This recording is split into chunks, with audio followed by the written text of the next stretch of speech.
Yo, what's up, everybody? So we talking about sports. It's Wednesday night. We're here recording. We're doing NBA Pull-Up All-Star Weekend edition. We were just with you with the trade deadline edition. We got another special edition of NBA Pull-Up, and I'm joined here by Ben and Ron. What are you guys up to tonight? Ben, how are you doing? So you got the Rockets cap on? I'm doing good, man. Yeah, just here watching some hoops. College hoops just tipped off right now at 6 when we started. Chilling. Glad to be doing the podcast a day earlier. You know, the All-Star Weekend starts tomorrow. The last set of games is tomorrow. And then we got All-Star Weekend. So happy to be doing a little All-Star episode. Some pettiness going around the league when it came to the All-Star draft. So I'm glad we're going to get into it. Yeah, we get that pettiness with the recess style pick'em. You know, you come to my team, whoever's great television, great television, but they take shots. Yeah. What about you, Ron? How are you doing over there? I'm doing well, man. I'm doing really good. I'm excited for this All-Star break because it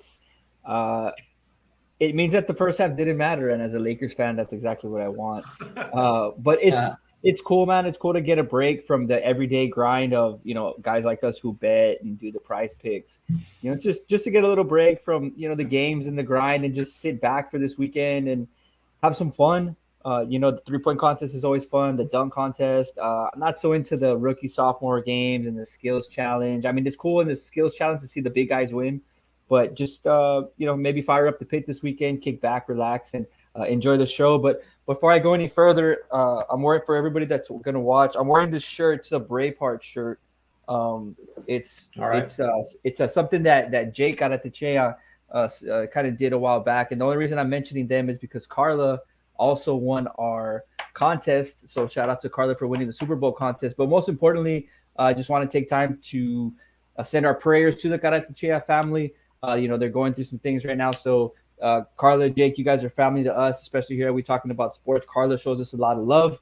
So to your family, Carlos, to your mom and to your dad, we're praying for you guys, and everything's gonna be good, man. So thank you, Carlos, and definitely prayers that way. And how many questions did she get right on that contest? I don't believe we've potted since 90%, bro. 9 out of 10. 9 out of 10, man. 9 out of 10, and she was able. Did she survive Ben's bad advice on the pod? On he stopped the whole podcast to drop the kicking advice, and then it went. Was it a touchback? I saw a lot of controversy on that. I saw it wasn't. It was a touchback. It was a touchback. Yeah. And Ben was saying that it wasn't going to be a touchback because the ball was so hard that they couldn't kick it that far. Yeah, so she got it right. Yeah, I mailed the shirt out to Carla yesterday, so she should be getting it soon. And prayers out that way too. Yeah, prayers. Yeah. All right. Well, you got a hell of a setup here rolling for our All-Star Edition weekend. So run us through it, man. We got a good slate, and for those of you guys that are watching us on YouTube, we got it up here for you guys to look. But for those of you guys that aren't watching and you're listening through Spotify or Apple podcast, we got a midseason. We talking about sports power rankings. We're also going to hit you guys with some midseason awards. We're just going to do MVP, Defensive Player of the Year, and Rookie of the Year for midseason.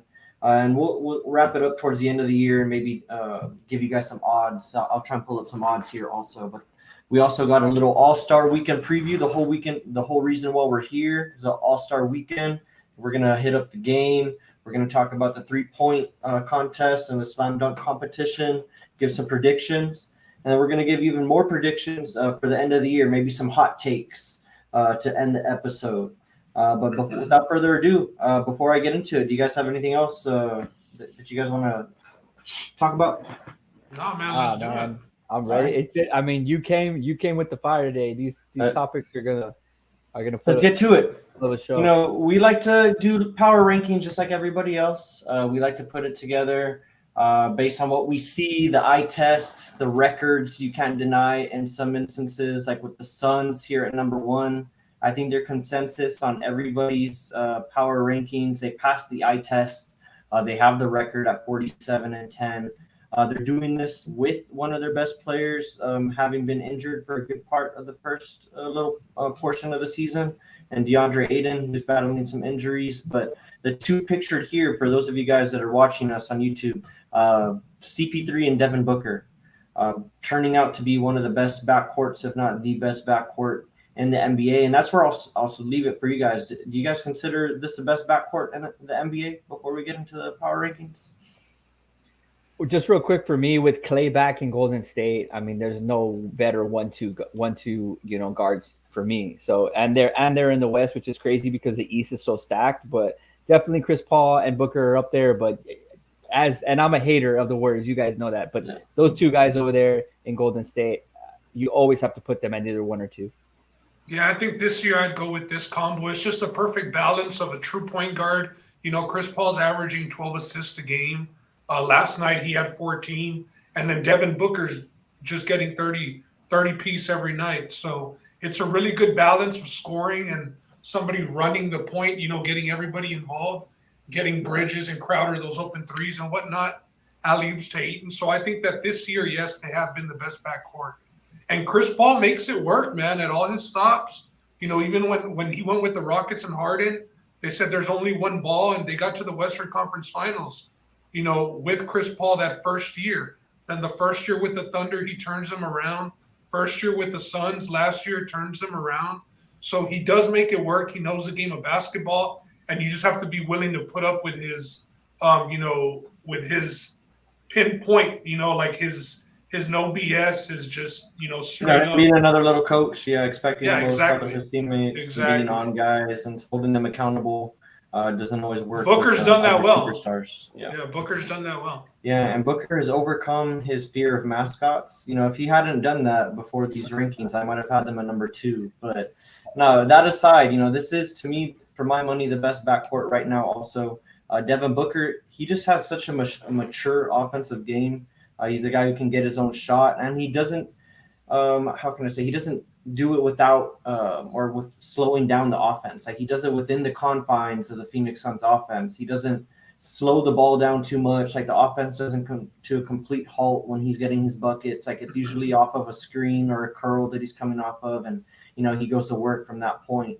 So I really like everything the Suns are doing. And man, if I'm a CP3 fan. It's been noted over the past couple of NBA podcasts that we've done over the past few months, but I'm hoping he gets his ring this year. So he has a chance, but we still got some more guys to go through. We got 9 more teams. I stopped it at number 1 to talk about 3. So if you guys, you're good. I mean, people that top teams deserve to get discussed. Yeah, gotta give them their flowers to start off the rankings. But moving on, we've got a new team up this high at least, and the Memphis Grizzlies. This is a team that was in the play-in last year, really taking another step in their development as a team. This is a team that's compiled of a bunch of young talent that they acquired through the draft, some through free agency, primarily organically grown. They're with Ja Morant and Jaren Jackson Jr. Number 3, the Golden State Warriors.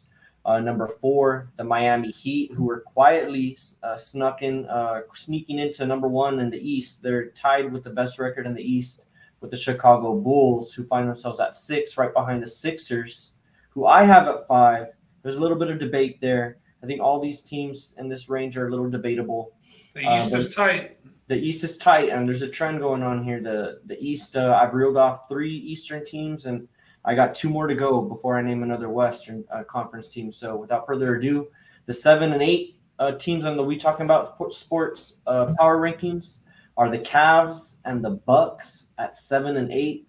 The Cavs are 35 and 23. Another new face up here. We talked about them in the beginning of the year. Ben said he thought they were going to stick around. And here they are at the All-Star break pretty much, right here in the middle of our power rankings, and they find themselves right in the middle of the Eastern Conference standings. And doing things to make sure that they stick around. With the injury of Ricky Rubio, they went out, they get Karis LeVert, they went out and got Rondo. They're actively trying to stick around instead of, the tank that we probably had them doing for 3 to 4 years till they get the players. So impressed with the Cavs. Good call on making them your team that would stick around out of all those teams that were up there at the beginning of the year. Because remember at the beginning of the year, the Wizards were like at 2 or 3. They started off amazing. The Wizards started off good. The Bulls started off good. The Cavs started off good in the East. And the Cavs and the Bulls have held form, and the Wizards have kind of dropped off, to say the least, especially with Beal being out. And then to wrap up the top 10, speaking of sticking around, instead of tanking or being done for the year, the Denver Nuggets. Jamal Murray being out, they somehow found a way to stay in the thick of things with their MVP candidate, Nikola Jokic, and the reigning MVP for that matter. And then number 10, a team that for a couple of weeks ago, I wasn't even paying attention to. I thought they were dead in the water. That's the Boston Celtics. I have them here at number 10. They've turned things around lately. They find themselves at 34-25. They just made a little trade for Derek White to strengthen up that backcourt defensively. They get rid of Richardson. Do you guys have anything to say about this top 10? Anybody that we're missing? Any team that you might have higher on this list than what that we're currently showing?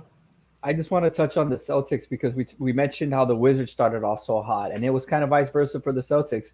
You know, they had all that trouble. You know, was Tatum playing too much one-on-one ball? And Marcus Smart came out with those comments, but it looks like they have put it all together, just like Roland said. And I mean, I keep going back to it, man. You know, just how I said about the Lakers, the Celtics kind of fall into that category too, where there's two halves of the season. If they're getting hot, and we've seen teams do this, start off like crap, the All-Star break comes around, and then they start off like 7-1, 9-0 after the All-Star break, and then they carry all this momentum. They become 4 or 5 seeds, and then you know they have a good playoff run.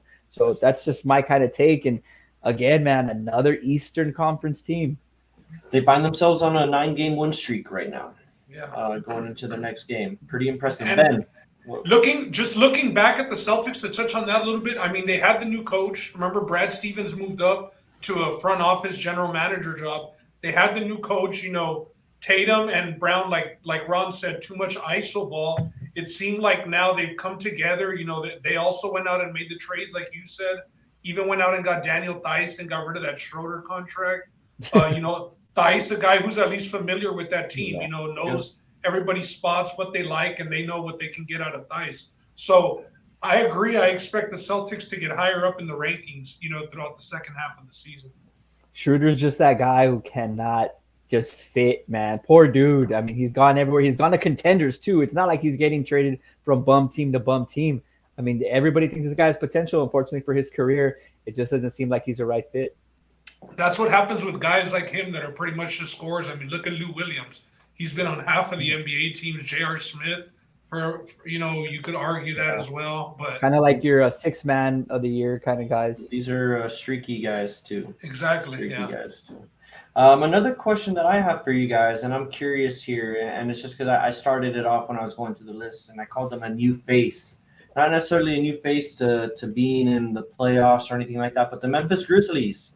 We usually don't see them that high on power rankings, but everywhere that I looked over the past few days, they were either 2 or 3 in most power rankings, and I gave them the number 2 nod over the Golden State Warriors because I just value what they do on the defensive end of the basketball court. I think they can lock you up, and we've seen them play the Warriors before. Granted, that was without Clay last year, but I like what they did also in the offseason by bringing over Steven Adams, another guy that you can plug in, help you play defense at the 5. And I haven't even gotten to John Morant yet, who's playing MVP ball. We'll get to that later. But this guy's taken another step in his game, and it really has his team playing the best basketball that they've played since he's been drafted there. But anyways, my question to you guys before I went on that whole soliloquy is, do you expect them to stay up in this top 2-3 range in the NBA? I expect them in the West to finish as the 2 seed. I think that, like we talked about the Knicks last year, about them just playing really hard every single night, you know, last year for Thibodeau and that streak that they had going. I think that's what you get out of the Memphis Grizzlies. They're a young team, like you said, mixed in with the vet or two to keep them, you know, on their P's and Q's, but they just go hard every single night, man. Me and you were talking a little bit off air when they lost John Morant. You know, they went on that winning streak that had the fans saying, oh, the Grizzlies are better without John Morant. And he even talked about it a little bit, you know, that it hurt his feelings a bit. But, you know, when I get back on the court, y'all are going to see. And since he's gotten back on the court, I mean, he's done nothing but raise his stock and his team's stock. So I do think that they are going to catch the Warriors just because the Warriors are banged up. Clay's coming back. They're going to be getting Wiseman back next month. He'll be figuring out his spot, you know, in the starting 5 rotation. And the Warriors defensively right now without Draymond Green, who knows when they'll get him back. I just like the way that the Memphis Grizzlies are trending, and I think that they're the hungrier, younger team, so I expect them to really care about that seeding and want that number 2 seed. I mean, I completely agree, and I might go as far as to say, can they reach the Suns? They're only 7 games back right now, heading into the All-Star break. You mentioned the Ayton injury is still kind of lingering there for the Suns, and if you look at the Memphis squad, just like Roland said, he mentioned a bunch of players before he got to John Morant. These guys have players that in college were just winners, and they came from great programs. Tyus Jones, Dylan Brooks. Dylan Brooks is hurt too, but I mean Bane, Kyle Anderson, Bane, they just have Trey Jones, they just have guys. Yeah, they have guys that come, from. I mean, everybody in the NBA is, but these guys were elite at their level. Jaren Jackson Jr., who, in my opinion, which is we'll get to later, a sleeper for Defensive Player of the Year, and then like every team has to have that OG Steven Adams there with the experience. To kind of mentor these younger players. To carry the guy away from that's trying to jump John Morant, just pick him up, pick up another 7-footer off his 2 feet and walk him back to his fucking bench to stay away from John. And like what Ben said, as far as, going out and playing hard every night, they got guys like Steven Adams, like I mentioned, that he'll stop the cherry picking. Did you guys see that play yesterday? It was against the Hornets. Or I don't know if it was yesterday, but it was their last game against the Hornets. LaMelo Ball was cherry picking, and Steven Adams was running down the court the other way. The ball got stolen. Throw it back to LaMelo Ball. He turns around, busts a complete 180, and then goes and pins the layup on the backcourt. You got guys putting out that kind of effort. That doesn't happen night in and night out in the NBA. So that's a very good point by Ben. You're just going to get them playing hard every night.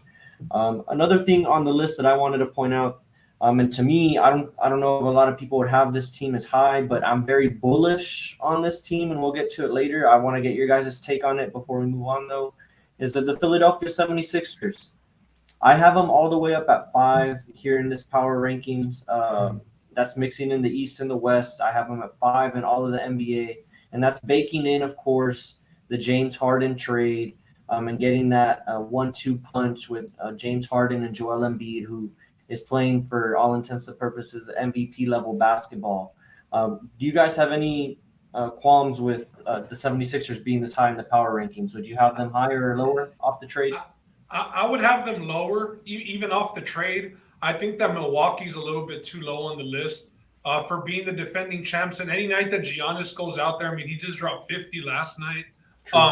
He's dominating everybody. They haven't been too healthy. Like I said, he's been in and out of the lineup. Now Pat Connaughton got hurt for them, and he won't be back till closer to playoffs. One of their knockdown shooters. They traded DiVincenzo, and they added, for Ibaka, they added him. So I think that the Milwaukee Bucks are probably gonna, find themselves in the Eastern Conference Finals again this year. I'm not saying that they'll represent the East again, but they have that complete team. They're the defending champs, the chemistry, a lot like the Nets are going to be trying to figure it out with Simmons. When he comes back, then they're going to be without Kyrie for half their games. KD's injured right now. So projecting forward, I mean, I know this is where they are right now, but I do think as close as the East is, the Milwaukee Bucks should be ahead of maybe teams like the 76ers and the Bulls. Okay, what about you, Ron? I'm fine with where they're at. I mean, if you look at it, they're right in the middle of the top 10 at number 5. And the reason that I'm fine with them there is just simply for Joel Embiid. If you have the MVP of the league on your squad, you have to be in the top 5 of the league, unless you're completely tanking and the team is just trash. But he has enough help around him right now to where the Sixers, to me, are fine at 5 here. Harden's going to come around. And it's just put up or shut up for him. I think it was the last 15 months he's gone to 2 different teams. But I think they'll make it work, man. And I think they stick around. Definitely, like Ben said, Eastern Conference, they should be there. But it'd be fun. It's just going to be fun to see the second half with Harden joining the team. Nice. And some parting takes here on the power rankings for me. My main takeaway is, man, how things have changed in the total landscape of the NBA. We said it throughout the whole list when we were going through the teams. The conference to be in, or at least the strongest conference in the NBA right now, or the marquee conference is the Eastern Conference, in my opinion. That they have the most marquee players, and they have the more complete squads from top to bottom. At least not looking at, like, again, the Phoenix Suns and maybe the Warriors and the Grizzlies. It's pretty top heavy in the West this year. Right. No, yeah, the Eastern Conference playoffs are going to be crazy, man. I mean, you're going to get the Heat. You could get the Heat against the Bucks first round. You could get the Heat against the Nets first round. You could get the Bulls against the Nets first round. I mean, everybody there. It's going to be interesting. And then you still got teams like the Celtics that are going to sneak in. We'll see what the Atlanta Hawks do the second half of the season to maybe squeeze their way into the playoffs. But the only thing that I would maybe change was I do think that the Utah Jazz are better than the Nuggets.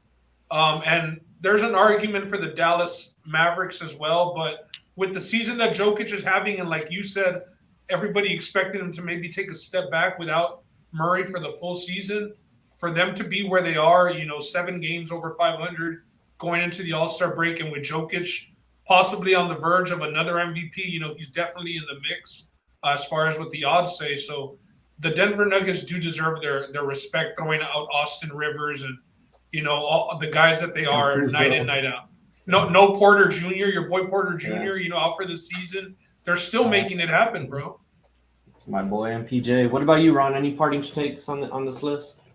No, just another Eastern Conference team, man. Miami Heat. I mean, I think Kendrick Perkins today. I don't know why Kendrick Perkins is on TV, first of all, but he called them the Dade County Gooms, because that they're just there waiting in the shadows, waiting for the other Eastern Conference teams to pop up, and they're gonna come out and they're gonna hit them in their face. And if you look at their roster, man, I mean, these guys still have a solid roster, perfect mix of veterans like Jimmy Butler, Adebayo, Kyle Lowry, and then the younger guys, man, with Hero and Duncan Robinson, Gabe Vincent, and then you have the dogs too, PJ Tucker, Oladipo. So this is just like there's 1A and 1B, and this is like a squad of a lot of 1B guys, but they make it work, man. So they're very well put together, man. Yeah, Lowry coming back off. Great job by the front office, man. Has been huge for them. Yep. All right, well, let's move on from the midseason rankings to some midseason awards. You heard us mention some key players throughout our takes on these teams, and we're going to give them their flowers individually here. We're going to do the 3 main awards: MVP, Defensive Player of the Year, and the Rookie of the Year. And later on during the year, we'll hit all the other ones. But for now, let's get to it. So we talking about sports midseason awards, and without further ado, we're going to start off with MVP. Ben, why don't you take us through your pick here? Yeah, man. This was, I really like this guy. I think that, where he's sitting right now, the odds-wise to win full season, obviously this is mid-season. He's a dark horse, pretty good odds, but Ja Morant, for me, I think that the jump that the Memphis Grizzlies have taken this season has been, mostly on the strength of Ja Morant leading them. They have a very good record against teams that are above 500, against contenders. Like we mentioned, we expect them to hunt down the Warriors for that second seed and be hosting some playoff games. I mean, they haven't had, meaningful playoff. They did have a series there last year where they got swept, but they haven't had meaningful games there since the Zebo and Marc Gasol days with Mike Conley. So Ja Morant's definitely putting on for Memphis, putting on for Young Dolph, RIP, but it's one of those things where it's in the air. It's in the air. And the Memphis Grizzlies seem to have it this year. Ja Morant finds himself on SportsCenter pretty much every night that he plays. He's averaging 28 points per game. He's the heart and soul of that team, and I think that he's definitely up there for MVP, and I would give him the midseason MVP just based on what we've seen from the Grizzlies. Yeah, hard to argue that. I forgot Gasol over there with that. Yeah, I said Zebo, Gasol, and you said okay. Marc Gasol. Yeah, Ja Morant's definitely got the sparks flying in Memphis every night that they laced it up there at the FedEx Forum. My guy, though, and it's close because I'm right there with Ben. I like Ja Morant a lot, especially at the midseason pointers that we head into the All-Star weekend. But I got to go with the guy who's favored in Vegas right now, and the guy that has been putting on for his team, just like Ja Morant, and that's Joel Embiid. Joel Embiid, we all know he lost his Robin, I guess, this past offseason, and Ben Simmons, who decided not to show up and not to play for the 76ers. So they were down one All-Star. Everybody was kind of down on this team, but lo and behold, Joel Embiid decided to take another step forward in his game, and he's just been playing lights out. I mean, I really don't have any other way to describe it. I mean, he's averaging 29 and 11 as a double-double. He's second in the league in scoring with that 29-point average, and he has his team right in the thick of things. I think what are they in the standings? They're fifth in the standings right now, and they just got that James Harden stimulus package. So we'll see what happens here in the second half of the season. But for my money, I got Joel Embiid as the midseason MVP. Do you all think maybe any chance that Harden joining the team and his usage, decreases Joel Embiid's chances at a full season MVP? Shoot, I think that's a good question. If anything, I think it'll add wins, and I don't see his. He's still got to get his, right? Because there's not Tobias Harris. I mean, he's taking steps back every damn year. So besides, it's going to have to be paid, and that was it. Bro, I mean, golly. Yeah. It might help his case with the wins. Yeah, it might. I think it might not only help his case with the wins, but it might open up the floor a lot more. You know, I mean, obviously teams, he's the guy. You go in defensively having to stop him. And with Harden getting some more traction, he might, open up the paint, draw some defenders out from the paint, little give and go, get more boards off, miss shot attempts, and just to pad his stats. Yeah. And he doesn't have to be the guy who, is dribbling court to court, doing Euro steps, Gotta be Harden. Yeah, exactly. Yeah. So, but yeah, no, I'm going to go ahead and go into mine, and a long shot here. He's not even on the top three. I think John Morant's plus 1,200 and DeMar is plus 3,000 to win MVP. And anytime you get mentioned or you do things in Chicago and you get mentioned with Michael Jordan, you need to get some flowers. So he's shooting 50%.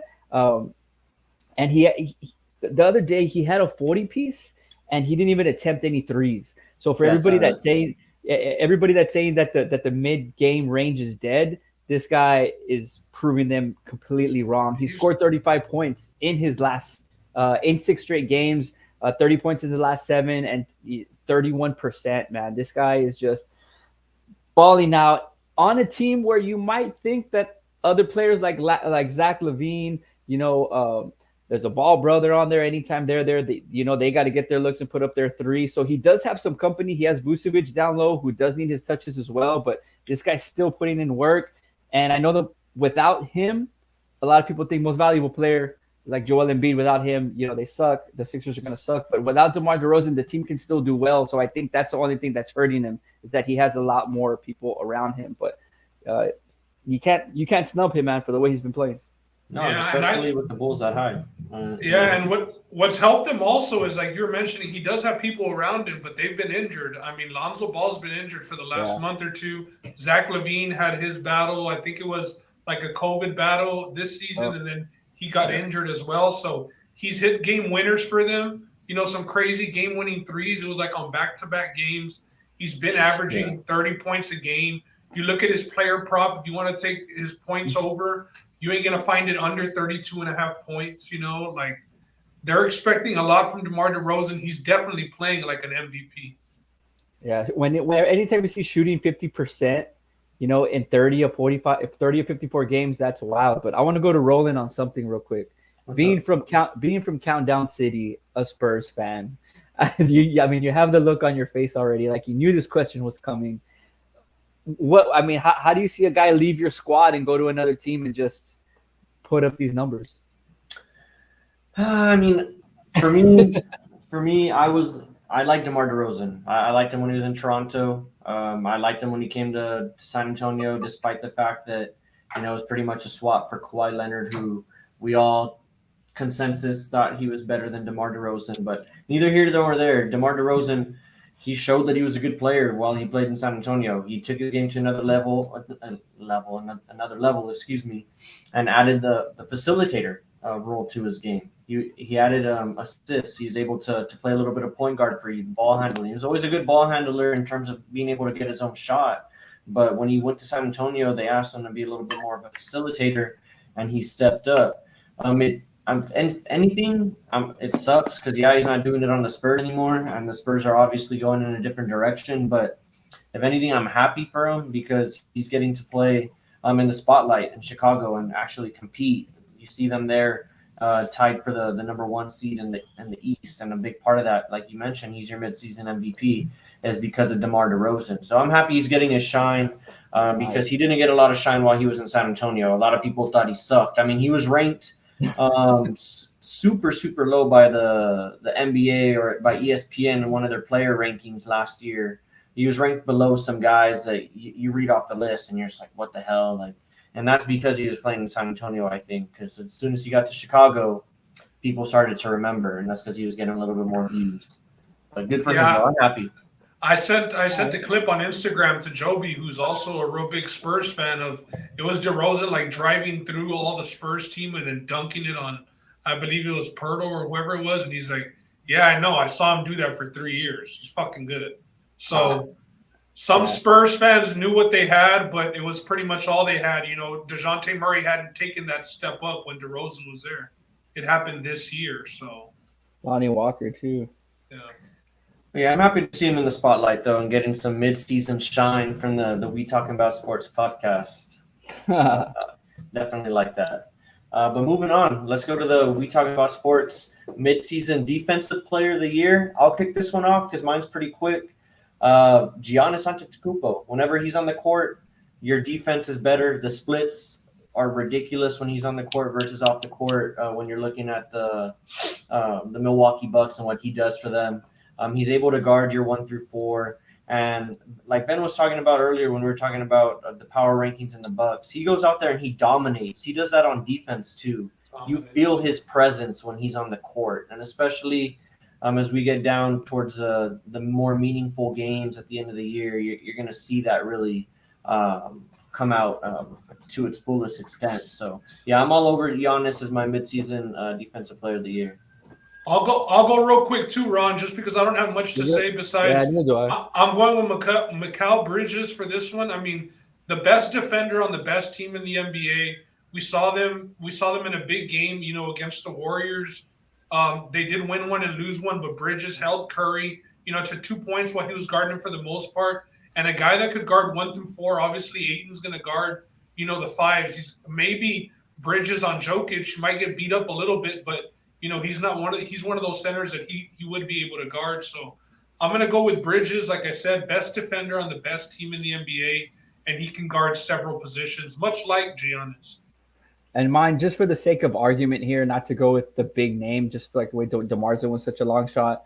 Jaren Jackson Jr. of guess who we keep going back to, the Grizzlies, man. He ranks first in total blocks with 125, and he's fourth with just over 2 blocks per game. He's a younger guy, and they're 15-1. You know, the Grizzlies are when he has 3 or more blocks. So another younger guy, it's his 4th year in the league. But he's doing really well, and you never know. The Grizzlies carry the momentum into the postseason. This guy, you know, gets more TV time, gets more recognition, and I saw something to where, you know, the NBA doesn't tend to give players the same player awards year after year after year. So maybe Giannis could finally kind of get away from this defensive player, and then it's more of a race between, you know, Bridges and Jaren Jackson. This might be the year that they give it to Draymond Green, though, because let's see how long he's out. Not if he's hurt. Yeah, he's been injured, but I saw something on Jaren Jackson. He's getting these blocks without fouling, and that's important. He's on the court without getting into foul trouble. He's averaging fewer than 5 fouls a game, or fewer than 5 fouls per 36 is a little stat that I'm reading right now. So that's important when you're talking about these shot blockers, because a lot of times they find themselves in foul trouble, and you can't help when you're on the bench. So good on Jaren Jackson for being able to stay on the court. Another little note here on Ben's guy, Mikal Bridges, his role models growing up, Tony Allen and Rajon Rondo. Come on, man. Those are his favorites. I mean, those are his favorites. His nickname should be Defensive Player of the Year. Mikal DPOY Bridges. We'll see. Is this like Memphis Grizzlies podcast show or what? Because I mean, Tony Allen was. Oh wait, he was on that squad too, Ben. Yeah, he was a dog, bro. That was his sole His role, bro. role. Yeah. All right. Nice. Well, we got one more award to get to, and this one's consensus. And this is from Ben's favorite team, the Cleveland Cavaliers. This is Evan Mobley from USC. He was drafted from the Rockets, big miss. Number 3. He was drafted 3, right, by the Cavs? 3. Big man playing power forward right alongside Jared Allen, or interchangeable power forward center, however you want to look at it. This guy's a walking double-double. He's only getting better. Very mature offensively.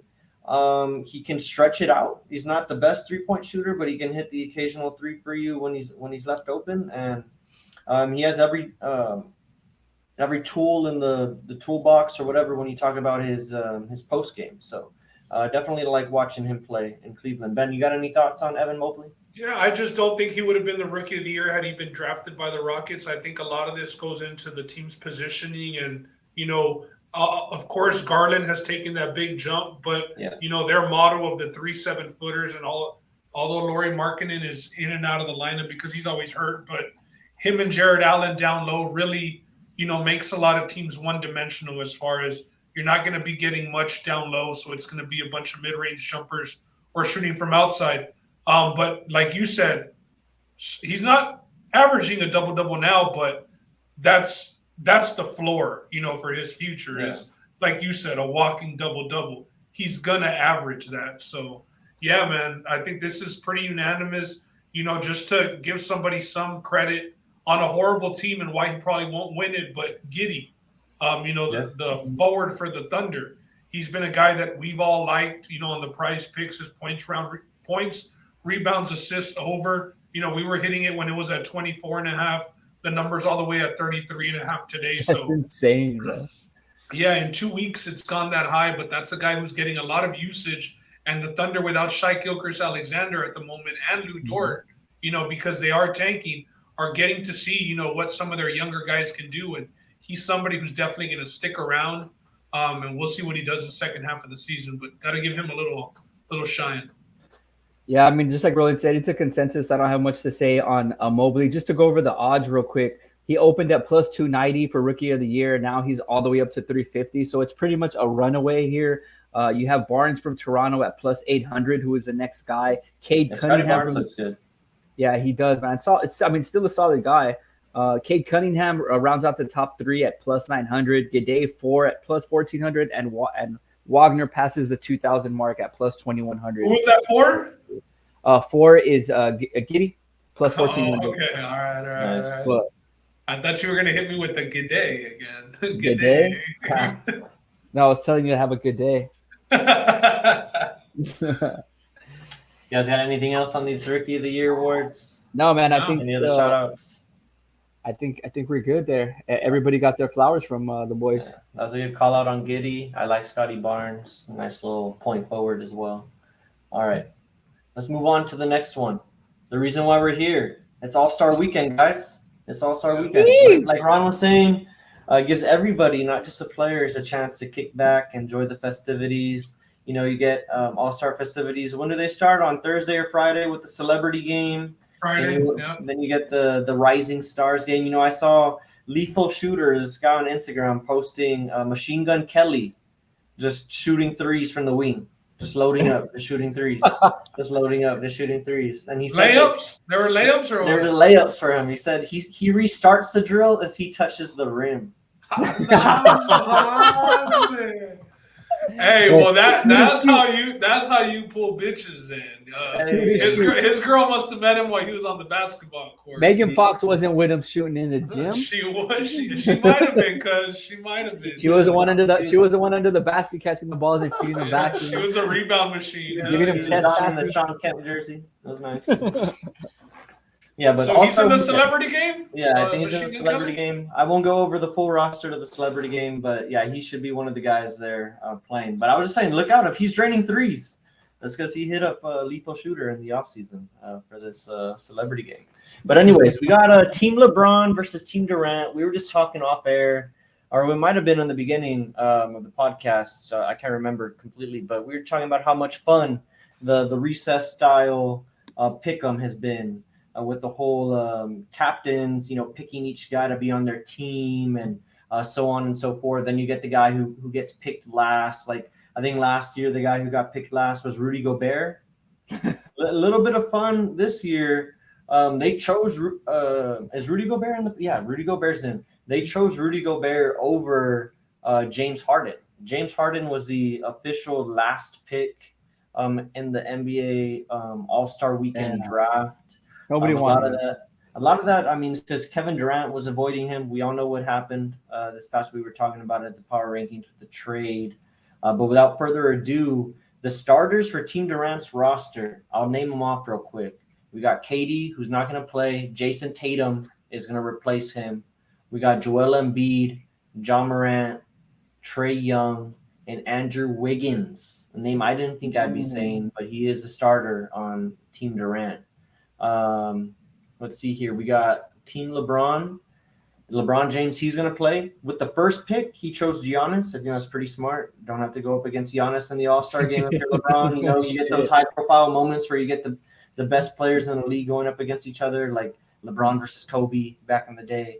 The one-on-ones where, whenever exactly. Jordan was in there too, and Jordan threw down a dunk the first time, and then the second time he went up, I don't, what did he get blocked or Mutombo or something, right? Something like no. This was already when it was his farewell season when he was already with the Wizards and stuff. Oh, okay. But yeah, just like you said, you get those high profile moments, and I don't know if you want to be one-on-one with Giannis. And 2 years ago, the game got really competitive toward the end, where they were players came off the bench and they were coaching, and so you don't want to be that guy, man. Yeah, I don't know if maybe Ben can chime in here when he comes back, but I don't know. They're doing the Elam ending, where they play to that score at the end, where it really becomes like a true game point situation, and I think that's what happened those years back. But moving on through LeBron's team, you got Giannis. He also picked Steph Curry, gets to avoid a matchup with Steph. Then he's also got DeMar DeRozan and Nikola Jokic rounding out his starters. Just to run through solid. Yeah, that's a pretty solid team right there. And to run through LeBron's reserves, he chose Jimmy Butler, Luka Doncic. He chose Darius Garland. He said he needed to get him in order to return back to Cleveland. He needed Darius Garland on his team. He did choose James Harden. He chose him last, I believe, as I said earlier. And then he got Donovan Mitchell, Chris Paul, and Fred VanVleet. That rounds out LeBron's reserves. And then real quick through Team Durant's reserves, we got Big Purr, Karl Anthony Towns. LaMelo Ball made the All-Star game. Shout out LaMelo. This is the LaMelo Ball podcast. We got Devin Booker, Zach LaVine, Rudy Gobert, who was chosen before James Harden, Chris Middleton, and DeJounte Murray. Shout out to the Spurs having the representative on Team Durant. So that's who I'm going to be going for. LeBron. Who do you guys think takes this? Who takes this, Ron? I mean, just you going off the names, firing away the names just off the list. I mean, right away, that starting five for Team LeBron is sick, man. I mean, it's insane. They have, to me, the more overall talent, and it's an all-star game. We know guys aren't going to go too hard, how there was no tackling. It's slightly more competitive than that because it's not a contact sport like the NFL. Yeah. But no, I mean it is bragging rights. I don't know if they're getting paid this year. A couple of years ago, it was $1 million to the winning team. But just off of paper, as they like to say, Team LeBron I think should win. I don't know what the spreads are, the overs and unders. I don't think they've come out yet, but probably a 300 or something. It'll be interesting to see. What about you, Ben? Yeah, Who's a better GM? I think. If you get Harden as your last pick, you got to get the GM award. Are we going to agree with the guy that takes Gobert before Harden, or what? No, I got to give it to LeBron here this year. And LeBron took Garland also, who KD was fighting over. They asked him, "Are y'all trying to do any deals before you go off air?" And KD said, "I'm still trying to see what's up with Garland, man." Well, I think big thing on Garland is that the All-Star game, the events, the weekend is in Cleveland, so you want to have that hometown boy on your squad. Now the big thing on Garland is LeBron said that. LeBron said he needed Garland to be welcomed back into Cleveland. Yeah, he said, "I've left Cleveland twice. I got to go back with Garland, man. It's the only way to accept me." So exactly. Yeah, I got Close LeBron's friends, team close here. Ben, do you know they're doing the Elam ending? I believe that they have to be because they said like a lot of people like that and they did make it competitive last year with that ending. Well, something to look out for. I don't know if you guys were watching any daytime sports television, but Adam Silver was on, I believe, Get Up this morning, Saw that. and he's saying that he's very, very interested in talking about that mid-season tournament, and doing something in the middle of the year. So that's something to look forward to here in the coming months, maybe, because he said that he's talking about starting it as soon as next year. I don't know how much traction he's going to get, but could be taking place maybe in the All-Star game. I don't know. Yeah, I don't know the whole midseason tournament, but I don't mind like the play-in tournament was cool. I think maybe that's as far as they should go with that. Yeah. Trying to make it a little bit more like soccer, maybe. But it's not just the All-Star game; it's a whole bunch of festivities that we've been talking about. And let's get into probably the most legendary, I guess, competition from All-Star weekends. Produced the most moments for sure, and that is the slam dunk contest. We got 4 guys. They shortened the competition down to 4. We got Obi Toppin, Jalen Green, Cole Anthony, and then we got Toscano from the Warriors. I'm pulling up his full name, Juan Toscano Anderson from the Warriors. I knew it was Toscano, but Juan Toscano Anderson from the Warriors. So we got 2 big men, 2 wing guard players, and Jalen Green and Cole Anthony. Who do you guys like in this one? I'm gonna go with the little guy, man. Their dunks are always more explosive. Cole Anthony is my choice. To give the odds here, Jalen Green plus 175, Obi Toppin plus 225, Cole Anthony at plus 250, and the long shot Juan Toscano Anderson at plus 400. But the dunks always look better. I mean, we have guys like Spud Webb. Oh man, I'm going blank right now. But the Nate guy Robinson. Nate Robinson. They're going blank because they blanked his out. They blanked him out because turned off his TV in that boxing ring. Yeah, very true. That was pretty wild to see. Jalen Green at plus 175. I think he's a kid that out of high school, YouTube and all those streaming platforms, his dunks were on there. But just to give you an answer, Cole Anthony, man. He's got a little dog in him too. I like the way he plays, and I think he'll take that attitude over to the dunk contest and kind of want to win and kind of do some crazy things. So he's going to be my pick. I'm going to tell you, I'm going with Cole Anthony too. I've watched a lot of Cole Anthony from high school. I've seen some of his high school dunk mixtapes, and he's pretty bouncy. The guy can get up, and like Ron was saying, it looks a little bit better when it's a small guy going up and yamming it. My other pick would have been Obi Toppin, but a big man hasn't won this competition really since 2017 when GR3, Glenn Robinson III, won the competition. So I'm staying away from Obi, and I'm going to go with Cole Anthony here with my boy Ron. Okay, I'm going to tell you, y'all are both crazy. Going with the guy who tore his ACL last year. Y'all are out your minds.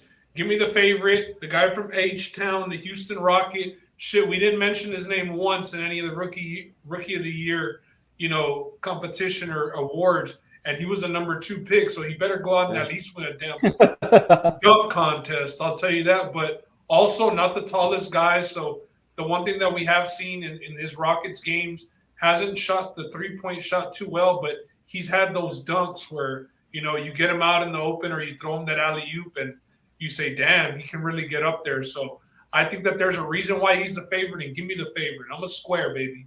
All right. I think he's only 6'4". I think he's only 6'4", and the guy from Orlando's coming in as the shortest player at 6'2". I just don't see Toscano. He had a big dunk and he threw it down on Green. I mean, McGee. But those are like in-game dunks. Yeah, you know what I mean? Yeah, and I don't think he's as athletic as the other guys, and you need to be able to do crazy things between the legs, behind the back, all that stuff. And I don't think he does it. Obi Toppin's he's too much of just like a square looking guy. I don't know if he has that athleticism. I think Obi Toppin has enough ups. I think he has enough ups to give you like maybe some Dwight Howard quality big man dunks in the dunk contest. But a lot of this comes down to creativity. I definitely think Ben's pick and Jalen Green is a good pick. We've seen him do some good in-game dunks. And wing players have won the contest since like 2015. Like it's been a guard, small forward type-ish player, with Simons winning last year. Anthony Simons. I don't know if you guys remember. The contest. The contest lost a lot of credibility to me with the whole Zach LaVine, Aaron Gordon, man. Aaron Gordon got snubbed for sure 1 year, maybe 2. And after that, I hated it. Well, the Derrick Jones one, that one was bad. The one where Dwayne Wade just gave it to him because he was on the Heat. Oh, that was yeah. bad. When they ripped off Zach LaVine the second time. Or Aaron Gordon. Yeah. Aaron Gordon. I thought Aaron Gordon. Yeah, I thought Aaron Gordon beat LaVine, but yeah, for sure. But I will tell you, I think Ron said that they have Toscano Anderson at 4-1 to win it. I mean, that's not even worth it at all. No. I mean, not even if you're the dude's family member. I mean, I wouldn't even recommend you to take 4. He has some ups, but I don't know. He should be like at 15-1 or some shit, bro. Yeah, we'll see. All right, let's move on to the other marquee event of the weekend. That's a 3-point shootout. We have the contestants noted below. We got Zach LaVine, Desmond Bane, Trae Young, Fred VanVleet, Patty Mills. We got CJ McCollum there donning his new Pelicans jersey, if you can tell, for those of you guys watching on YouTube. And to round out the list, we got big Karl Anthony Towns representing the big man in this competition. You guys like anybody who has the odds on this? Ron, do you have the odds up? You called them out for the dunk contest. Why don't you tell us who the leader or the favorite is? We got 2 guys actually tied, Patty Mills and Fred VanVleet at plus 440, Trae Young plus 490. In the middle of the pack, Desmond Bane at plus 600, along with LaVine and Luke Kennard. All those 3 guys are at plus 600. I forgot Luke Kennard's face. I'm sorry. I had it printed out too. My bad. Damn it. Luke Kennard's not the white guy rolling. Wow. It's this is kind of a little sleeper here. Out of the 8 guys, he's ranked 7th at plus 950. And CJ McCollum, he can always put up the shot from beyond the arc. And of course, the big man Karl Anthony Towns at over 1,000 at plus 1,200. So my pick would have to be CJ McCollum because of these odds, man. Plus 950, and the guy's got a sweet stroke. What did you say Zach LaVine's odds were at, Ron? Zach LaVine is at plus 600, along with Luke Kennard and Desmond Bane. Shit, I would say give me Zach LaVine in this. I like Zach LaVine's chances to take this home. I think he's a guy. He's kind of streaky from the 3, but he's a guy who's hit like 9 or 10 threes in a game before, and I think he can he can fill it up. He can get on a nice little streak. Damn it, boy! I actually don't like the favorites here, Patty Mills and Fred VanVleet. I would have thought that Trae Young would have been the favorite. I kind of want to take him just because he's not, but I really like Desmond Bane, and I mean we've been talking up the Grizzlies. Might as well keep the show rolling, baby. You know what I mean? So you're gonna take Desmond Bane? Yeah, I'll go with Desmond Bane. Like I said, I wanted to take Trae Young, but give me Desmond Bane because it's usually a guy that just comes out of nowhere and gets hot. So Desmond Bane 6-1, Trae Young at almost 5-1. And I mean, see, that's where I feel like there's just way more value on Trae Young at 5-1 than 6-1 to Bane. Yeah. Give me Trae Young. I'm going Trae Young. All right. Well, yeah, give me Zach LaVine at 6-1 or whatever Ron said it was. Yeah, no, you're right. Yeah, you're exactly right. 6-1. Yep. All right. And then a sneaky other play, I like Luke Kennard too. I like Zach LaVine and Luke Kennard. I got Karl Anthony Towns hitting under 8, bro. Under 8 points in his first round. I mean, it's a damn shame that he's in this competition. I don't know if he'll have enough time to go all the way around. He's slow as hell, bro. Yeah. And then también, like, he'll start missing and just get all aguitado, bro. I mean, we know how he is. We should get Wally in here to give us his pick after the 3-point contest is over. Anything else on these 3-point shooters? No, it seems like it's going to be a very, very fun All-Star weekend, man. I'm excited. Yeah. All right, well, some parting shots, I guess, some bold predictions to wrap up the podcast. We're just going to make some predictions, I guess, for the end of the year. Ben, why don't you give us yours? Yeah, my prediction, I mean, it's no secret, man. I'm a Laker hater, but I think that this is very well warranted. They have the toughest schedule remaining this season. You know, they're 5 games under 500 currently in 9th, so they would be playing in the play-in game. I think that they lose the play-in game. They were in the play-in game last year. They escaped that win against the Warriors, you know, which would have had them playing the Grizzlies again in another play-in, which the Grizzlies then beat the Warriors in and took their spot for the playoffs. So I got the Lakers losing in the play-in, man. I really don't think that they turn it around second half. The roster is what it is. These guys aren't going to get younger overnight. They're only going to get older. Give me the Lakers to miss the playoffs. Nice. What about you, Ron? How dare you, first of all? How fucking dare you? No, my bold prediction, long shot, is the Bulls to win the East. I'm not going to go over. We talked about it the whole show. DeMar DeRozan, the squad, the East being stacked. Bulls win the East. My bold prediction, glory days. Not so much 90s. Not so much Jordan, Scotty, and the boys Bulls, but strong enough to possibly come out of the East. Relevancy, at least the D-Rose Bulls days. But, hey, I'll tell you what, Ron, if that comes true, the Bulls to win the East, you're saying they win the whole division. Oh, the MVP's announced before that. But I was going to say, they go into the playoffs maybe with a 1 seed and DeMar keeps it up. Your DeMar MVP could have some life on it. Yes, sir. Plus 3,000. Might not be a bad take. My bold prediction, like I said in the power rankings, I'm pretty bullish on this trade, and I have the 76ers walking away with the East. I like what they're doing with just Joel Embiid. You add in James Harden, assuming that he's healthy and able to come back from that hamstring injury that's been plaguing him. I like the 76ers' chances here. Hopefully it doesn't turn into another, famous Doc Rivers playoff meltdown or what have you. But I'm going to go against that. I'm going to say James Harden and Joel Embiid is going to be a good pairing, because I wanted to say it earlier, it kind of slipped my mind, but the problem with Joel Embiid and Ben Simmons is that they occupied the same part of the floor. They both had to operate in the block. You eliminate that problem with James Harden coming into the mix. He operates primarily on the perimeter. We all know Joel Embiid can operate in the perimeter if James Harden wants to attack the basket or what have you to clear out the space. But I think it's going to work. That's my bold prediction. I got 76ers to win the East. Two guys that really need championships, Roland. Yeah, they definitely want it. They definitely need it for their legacy. We all saw that picture of James Harden hugging Daryl Morey, like he just saved him from having to go to jail or something. Like he just saved his life. Hey, and I will say, like, the headlines that we get after guys get traded at the trade deadline are pretty nasty, bro. Like, it's bad. Like, as far as like Harden would roll his eyes when plays was drawn up for KD. Do you all actually believe that shit? Nah, I don't. I don't believe it. He joined the Nets. He joined the Nets knowing it was KD's team. How the fuck is he going to get mad when they're drawing up plays for KD? I believe the story of him looking at Kyrie like he was like some insane guy when he lit up the sage in the locker room. Yeah, I believe that story. For sure the thing that caused all of this. But, I mean, even the Nets are playing it off a bit like, oh, now everybody wants to be here. And yeah, maybe Harden didn't want to be there, but I think it's because, like you had alluded to, he didn't sign up for this half a season shit with Kyrie. And then, KD gets hurt and he's out there with Patty Mills and Blake Griffin, trying to make it happen, bro. Yeah, very true. Very true. As far as that whole situation there, I'm kind of just glad that he's done with it, because he won't have any more excuses. It's like, okay, you went to the Rockets.